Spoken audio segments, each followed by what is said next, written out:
कोल्हापूरच्या राजकारणात सध्या धुरळा उडाला आहे आणि या धुरळाच्या केंद्रस्थानी आहे जिल्हा परिषदेचं अध्यक्षपद। कोल्हापूर जिल्हा परिषदेच्या निवडणुकीचे निकाल जाहीर झाले आणि या निकालांनी जिल्ह्याच्या राजकारणाची सर्वच समीकरणं पूर्णपणे बदलून टाकली आहेत। कालपर्यंत ज्या सत्तेच्या खुर्चीसाठी भाजप आणि काँग्रेसमध्ये थेट लढत होईल असं वाटत होतं, तिथे आता राष्ट्रवादी काँग्रेसच्या अजित पवार गटाने आपला झेंडा इतक्या जोमाने रोवला आहे की संपूर्ण जिल्ह्याचं लक्ष आता मंत्री हसन मुश्रीफ यांच्या पुढच्या चालीकडे लागलं आहे।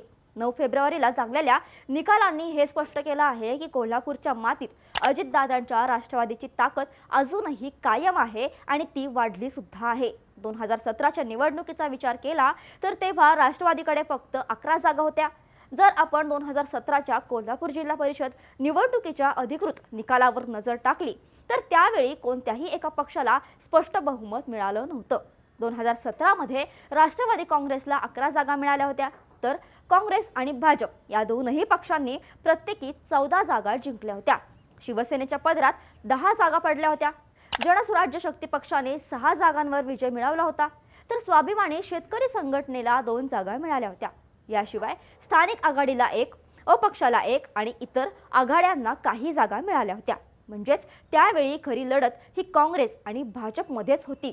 मात्र 2026च्या या निवडणुकीत राष्ट्रवादीने थेट 20 जागांवर मजल मारली आहे। हा आकडा पाहिल्यानंतर आता कोल्हापूर जिल्हा परिषदेच्या अध्यक्षपदावर पहिला दावा हा राष्ट्रवादीचाच असणार, हे वैद्यकीय शिक्षण मंत्री हसन मुश्रीफ यांनी ठणकावून सांगितलं आहे। मुश्रीफ यांनी निकालाच्या दिवशी स्पष्ट संकेत दिले होते की ज्या पक्षाकडे सर्वाधिक जागा त्याचाच अध्यक्ष। पण राजकारण इतकं सोपं नसतं, विशेषतः कोल्हापूरचं। मुश्रीफ यांनी दावा ठोकताच महायुतीमधील दुसरा मोठा घटक पक्ष असलेल्या भाजपनेही आपली कंबर कसली आहे।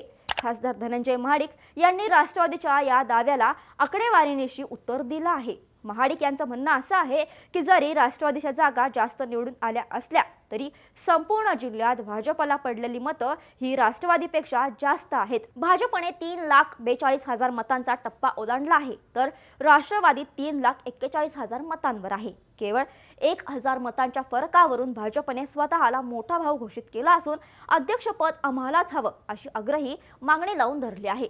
कोल्हापूर जिल्हा परिषद निवडणुकीत सगळा संघर्ष हा भाजप आणि काँग्रेस किंबहुना धनंजय महाडिक आणि सतेज पाटील यांच्यामध्येच पाहायला मिळाला।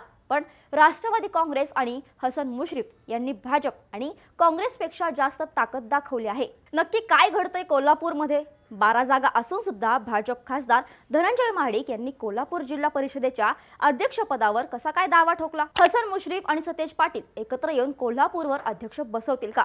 जाणून घेणार आहोत या व्हिडिओच्या माध्यमातून। नमस्कार, मी मृदुला आणि तुम्ही पाहताय थोडक्यात। आता प्रश्न हा निर्माण होतो की महायुतीमध्ये नक्की चाललंय काय?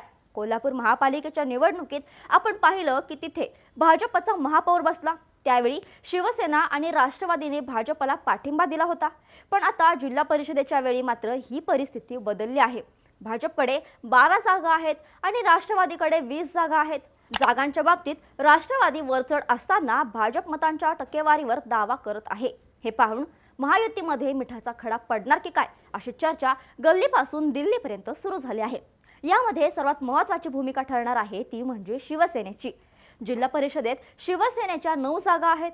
कोल्हापूर महापालिकेच्या वेळी शिवसेनेने महापौर पदावर दावा केला होता। मंत्री प्रकाश आंबेडकर यांनी तर कोल्हापुरात बॅनर लावून शिवसेनेचाच महापौर होणार असं जाहीर केलं होतं। मात्र ऐनवेळी तिथे भाजपचा महापौर बसला आणि शिवसेनेला माघार घ्यावी लागली। आता जिल्हा परिषदेच्या निमित्ताने शिवसेना त्या गोष्टीचा वचपा काढणार का हा मोठा प्रश्न आहे।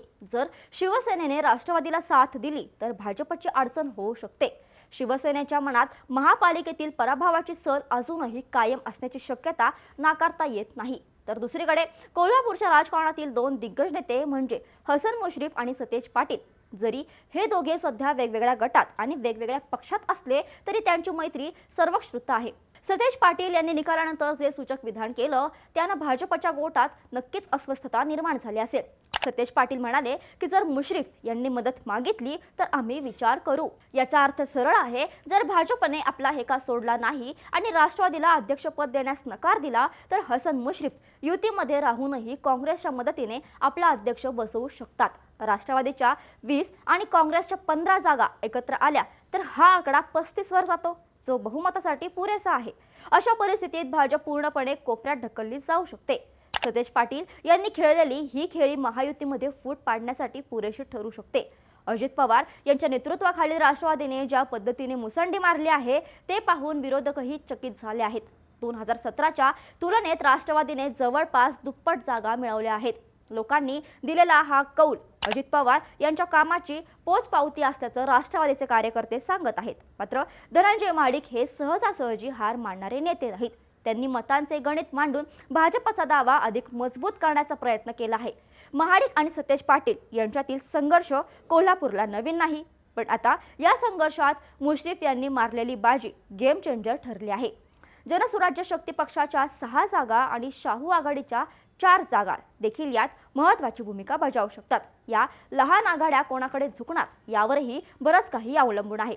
जर आपण शक्यतांचा विचार केला तर पहिली शक्यता अशी आहे की महायुतीचे नेते एकत्र बसून काहीतरी मध्यम मार्ग काढतील.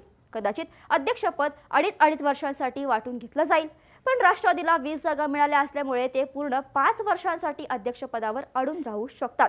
दुसरीकडे शक्यता म्हणजे शिवसेना आपल्या जुन्या अपमानाचा बदला घेण्यासाठी भाजपला विरोध करून राष्ट्रवादीच्या बाजूने उभी राहू शकते. तिसरी आणि सर्वात धक्कादायक शक्यता म्हणजे मुश्रीफ आणि सतेज ही मैत्री पुन्हा एकदा कोल्हापूरवर आपली पकड घट्ट करण्यासाठी एकत्र येऊ शकते. जर मुश्रीफ यांनी काँग्रेसचा पाठिंबा घेतला तर महायुतीचं अस्तित्व जिल्ह्यात धोक्यात येऊ शकतं.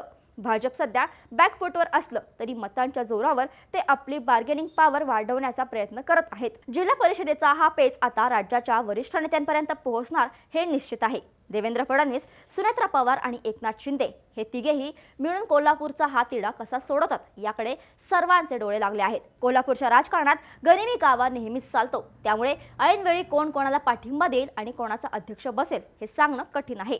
पण सध्या तरी हसन मुश्रीफ यांनी टाकलेला शड्डू आणि धनंजय महाडिक यांनी मांडलेलं मतांचं गणित यामुळे कोल्हापूरचं राजकीय वातावरण चांगलंच तापलं आहे. अध्यक्ष कोणाचाही हो, पण या वादात महायुतीमधील मोठा भाऊ कोण हे ठरवताना नेत्यांची मोठी कसरत होणार आहे. कोल्हापूरच्या या सत्ता संघर्षात आता शेवटच्या क्षणापर्यंत उत्कंठा कायम राहणार आहे. राष्ट्रवादीने आपला करिश्मा दाखवला आहे. आता भाजप आपली सत्ता टिकवण्यासाठी काय खेळी खेळते हे पाहणं रंजक ठरेल. कोल्हापूर जिल्हा परिषदेच्या या रणांगणात सध्या तरी राष्ट्रवादीचं पारडं जड वाटत असलं तरी भाजपच्या रणनीतीला कमी लेखून चालणार नाही. आगामी काही दिवसात कोल्हापुरात मोठ्या राजकीय घडामोडी घडण्याची शक्यता आहे, ज्यात मैत्री, शत्रुत्व आणि सत्तेचं गणित पुन्हा एकदा नव्यानं मांडलं जाईल. कोल्हापूरच्या या सत्ता संघर्षाबद्दल तुम्हाला काय वाटतं? कोल्हापुरात नक्की कोणाचा अध्यक्ष बसेल? राष्ट्रवादी, भाजप की इतर काही शक्यता असेल? धनंजय महाडिक आणि हसन मुश्रीफ यांच्यातला संघर्ष अजून किती पेटणार? तुमचं मत खाली कमेंट्समध्ये नक्की सांगा आणि अशाच महत्त्वाच्या घडामोडींसाठी थोडक्यातला फॉलो आणि सबस्क्राईब करायला विसरू नका.